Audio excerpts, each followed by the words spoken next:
Hey there, tech enthusiasts. Welcome back to our channel, where we break down the latest tips and tricks to make your digital life easier. Today, we're diving into something super practical: how to insert a checkmark symbol in Google Sheets for 2025. Whether you're creating to-do lists, tracking project milestones, or just sprucing up your spreadsheets, this feature is a game changer for organization and visuals.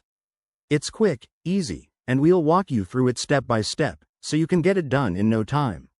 First things first, open up your Google Sheets document and navigate to the cell where you want that checkmark. One of the simplest methods is using the Special Characters tool. Just click on Insert in the top menu, then select Special Characters. A dialog box will pop up. Type checkmark into the search bar, and you'll see options like the standard or a boxed version. Click on your preferred one, and it'll insert right into your cell. Super straightforward. If you're a keyboard shortcut fan, here's a cool trick. In Google Sheets, you can use formulas to generate symbols. Type =char 10,003 into a cell and hit enter. Voila! A checkmark appears. This is especially useful if you need to add them dynamically. For example, you could combine this with conditional formatting to automatically show a checkmark when a cell meets certain criteria, like turning true or false values into visuals. Now, if you're working with a lot of data, consider using data validation or custom formulas to make checkmarks interactive.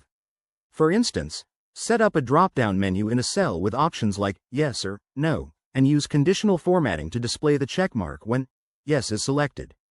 This keeps your sheet clean and professional. One more pro tip. Once you've inserted a checkmark, you can copy and paste it across your sheet or even into other Google Docs. Remember, Google Sheets updates frequently, so this 2025 method ensures you're using the most current features for seamless compatibility. There you have it. Inserting checkmarks in Google Sheets is now your new superpower. If you found this tutorial helpful, hit that like button, subscribe for more productivity hacks, and drop a comment below if you have any questions. Thanks for watching, and see you in the next video.